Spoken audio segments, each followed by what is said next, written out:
আসসালামু আলাইকুম। আপডেট বাংলা সংবাদে স্বাগতম। শুরুতে জানিয়ে দেব সংবাদ শিরোনাম। তারেক রহমানের বক্তব্যে অশ্রুসিক্ত মনোনয়ন প্রত্যাশীরা। সিলেটের ১৯ আসনে বিএনপির মনোনয়ন প্রত্যাশীদের তালিকায় অর্ধেক।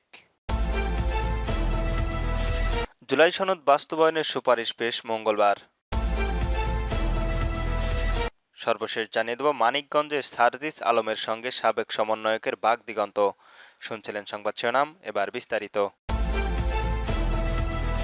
তারেক রহমানের বক্তব্যে অশ্রুসিক্ত মনোনয়ন প্রত্যাশীরা। ১০ সাংগঠনিক বিভাগের মনোনয়ন প্রত্যাশীদের নেতাদের সঙ্গে মতবিনিময় শেষ করেছেন বিএনপি। সোমবার রাতে ঢাকা বিভাগের মনোনয়ন প্রত্যাশীদের মতবিনিময়ের মধ্য দিয়ে শেষ হয় তা। এই মতবিনিময় সভায় বিএনপির চেয়ারপারসন তারেক রহমান আবেগঘন বক্তব্যের অশ্রুসিক্ত হয়ে পড়েন মনোনয়ন প্রত্যাশীরা। তার মা সাবেক প্রধানমন্ত্রী ও বিএনপির চেয়ারপারসন খালেদা জিয়ার সঙ্গে তারেক রহমান বলেন, আমার মাকে মৃত্যুর মুখোমুখি ছিল।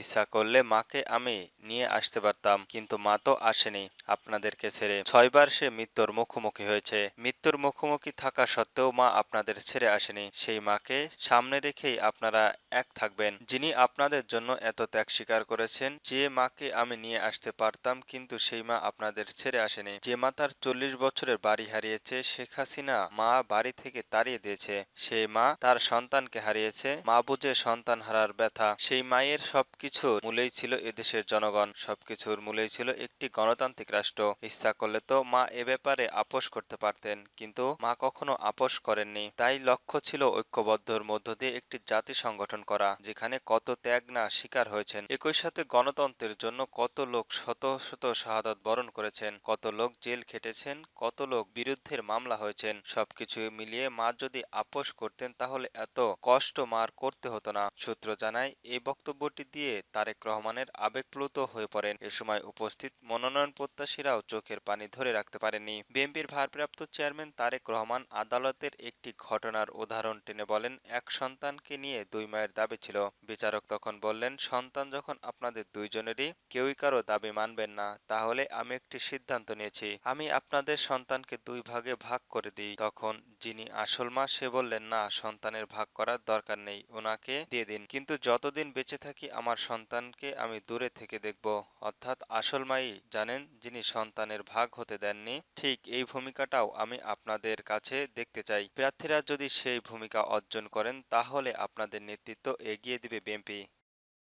সিলেটের ১৯ আসনের বিএনপির মনোনয়ন প্রত্যাশীদের তালিকার অর্ধেক। জাতীয় সংসদ নির্বাচনের প্রার্থী হতে সিলেট বিভাগের ১৯টি আসনের বিএনপির মনোনয়ন দৌড়ে ছিল ১৩৬ জন, কিন্তু এই দীর্ঘ তালিকায় খুব দ্রুত সংক্ষিপ্ত হয়ে নেমে আসছে অর্ধেকেরও নিচে। গত সোমবার দীর্ঘ তালিকা থেকে ঢাকায় তলব করা হয়েছে মাত্র ৬৬ জনকে। ডাক পাননি বাকি ৭৭ জন। তবে মনোনয়নের জন্য মাঠে মহরকা শোডাউন গতকাল অব্যাহত ছিল। ডাক না পাওয়ায় অনেক নেতা এখনো মরিয়া মনোনয়ন যুদ্ধে। বিচার বিভাগের ৪ জেলা সিলেট, সুনামগঞ্জ, হবিগঞ্জ ও মৌলভীবাজার থেকে যারা ডাক পেয়েছেন কেন্দ্রে, তারা গতকাল সোমবার ঢাকায় ছিলেন। দলের ভারপ্রাপ্ত চেয়ারম্যান ভার্চুয়ালি কথা শুনে এবং নির্দেশনা দেন। দলের কেন্দ্রীয় সাংগঠনিক সম্পাদক ও সাবেক মেয়র জি কে ঘোষ যুগান্তরকে এমন তথ্য দিয়েছেন। দলীয় জাতীয় শীল সূত্র জানায়, বৈঠকে ভারপ্রাপ্ত চেয়ারম্যান তারেক রহমান অভিভাবকলুপ্ত ভূমিকা উপস্থিত থেকে বলেন, মনোনয়নকে ঘিরে দলের কোনো বিভাজন নয়। যারা মনোনয়ন পাবেন না তারাও প্রচারণার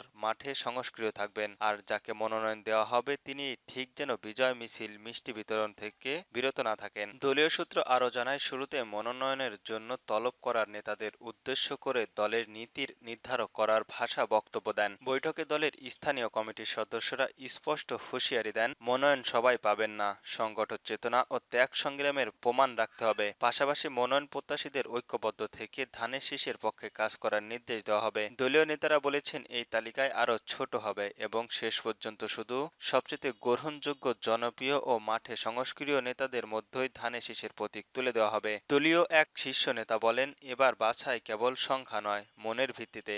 যিনি জনসংযোগ দক্ষ, মাঠে আছেন এবং দলের জন্য নিবেদিত তাকেই অগ্রাধিকার দেওয়া হয়েছে। মনোনয়ন প্রত্যাশীরা এখনো বোঝেন এটা লড়াই শুধু প্রার্থী হওয়ার জন্য নয়, দলের ভাবমূর্তি পুনরুদ্ধারের জন্য। বিএনপির কেন্দ্রীয় সহ সাংগঠনিক সম্পাদক মিফতাব সিদ্দিকী যুগান্তরকে জানান, দলের ভারপ্রাপ্ত চেয়ারম্যানের নির্দেশনায় ও কেন্দ্রীয় শীর্ষিক নেতাদের বক্তব্য ছাড়া মনোনয়ন প্রত্যাশীরা কেউই বক্তব্য দেননি। তারা সবাই অত্যন্ত মনোযোগ সহকারে বক্তব্য শুনেছেন। তখন পিনপতন নীরবতা ছিল অডিয়েন্স। জুলাই সনদ বাস্তবায়নের সুপারিশ পেশ মঙ্গলবার। সরকারের কাছে জুলাই জাতীয় সনদ বাস্তবায়নের উপায় সম্পর্কিত সুপারিশ দিতে যাচ্ছেন জাতীয় ঐক্যমত্য কমিশনার। মঙ্গলবার 28 অক্টোবর দুপুর 12টায় আনুষ্ঠানিকভাবে এই সুপারিশ হস্তান্তর করা হবে। সোমবার 27 অক্টোবর বিকালে রাষ্ট্রীয় অতিথি ভবনের যমুনায় প্রধান উপদেষ্টা ডক্টর মোহাম্মদ ইউনূসের সভাপতিত্বে কমিশনারের সমাপনী বৈঠক অনুষ্ঠিত হয়। এতে উপস্থিত ছিলেন ঐক্যমত্য কমিশনের সহসভাপতি আলী রিয়াজ, কমিশনার সদস্য বিচারপতি মোহাম্মদ ইমদাদুল হক, ডাক্তার ইফতেখারুজ্জামান, রবিউল আলম মজুমদার, ডাক্তার মোহাম্মদ আইয়ুব মিয়া এবং প্রধান উপদেষ্টার বিশেষ সহকারী মনির হায়দার। সমাপনী বৈঠকে জাতীয় ঐক্যমত্য কমিশনের গঠনের পর থেকে চূড়ান্ত সুপারিশ প্রদানের পর্যন্ত সব ডকুমেন্ট, আলোচনার ভিত্তি ও অডিও ভিডিও ছবি সংরক্ষণের উপর গুরুত্বপূর্ণ রোপণ করেছেন প্রধান উপদেষ্টা। তিনি বলেন, এগুলো মূল্যবান সম্পদ। জাতি হিসেবে আমরা কোনো প্রেক্ষাপটে কি প্রতিক্রিয়া, কোন সিদ্ধান্ত পৌঁছালাম তা সবই জন্য দীর্ঘমেয়াদের সংরক্ষণের ব্যবস্থা করা এবং উন্মুক্ত থাকা দরকার। যত বৈঠক হয়েছে সেগুলোর ছবি ও ভিডিও, যত চিঠি চালাচালি হয়েছে সব ডকুমেন্টে সংরক্ষণ করা হয়েছে এবং ক্যাটাগরি করে রাখতে হবে। প্রধান উপদেষ্টা বলেন, টেলিভিশনে যেসব আলোচনা লাইভ প্রচার হয়েছে সেগুলো খণ্ড খণ্ড আকারে সংরক্ষণ করতে হবে, কারণ এগুলো হবে ইতিহাসের চিরন্তজীবী দলিল। যারা গবেষণা করতে চায় তারা যেন এগুলো দেখে কাজ করতে পারে। প্রজন্মের পর প্রজন্মে এই ডকুমেন্ট থেকে যাবে।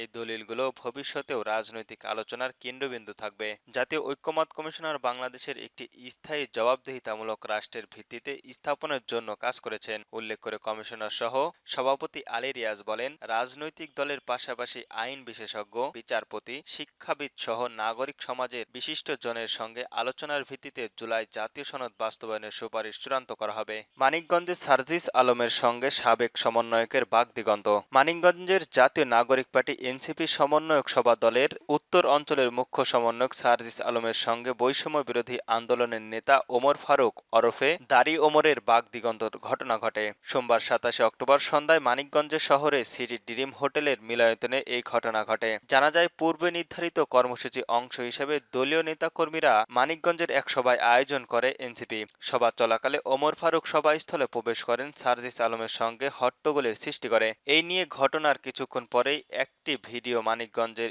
স্থানীয় সংবাদ মাধ্যমে ও সামাজিক যোগাযোগ মাধ্যমের ফেসবুকে ভাইরাল হয়। ভিডিওতে দেখা যায় ওমর ফারুক সার্জিস আলমকে উদ্দেশ্য করে ধমকের সুরে বলছেন, এনসিপির প্রোগ্রামে ছাত্রলীগের ক্যাডাররা, আমরা এই জায়গায় স্টক হোল্ডার, উনি জামায়াতের লোক। উত্তরে সার্জিস আলম বলেন, জামায়াতের কেউ কি এনসিপিতে আসতে পারে না? আপনি এদিকে আসেন, আপনার কি সমস্যা? আপনি মিডিয়ার সামনে এসব কথা বলতে পারেন না। ঘটনাটির পর ফেসবুক ও স্থানীয় জনগণের সাধারণের মাঝে নানা আলোচনা সমালোচনার সৃষ্টি হয়। এ বিষয়ে জাতীয় নাগরিক পার্টির মানিকগঞ্জের জেলার প্রধান সমন্বয়ক অ্যাডভোকেট জাহিদ তালুকদার মোবাইল যোগাযোগ করা হলে তিনি ফোন রিসিভ করেননি।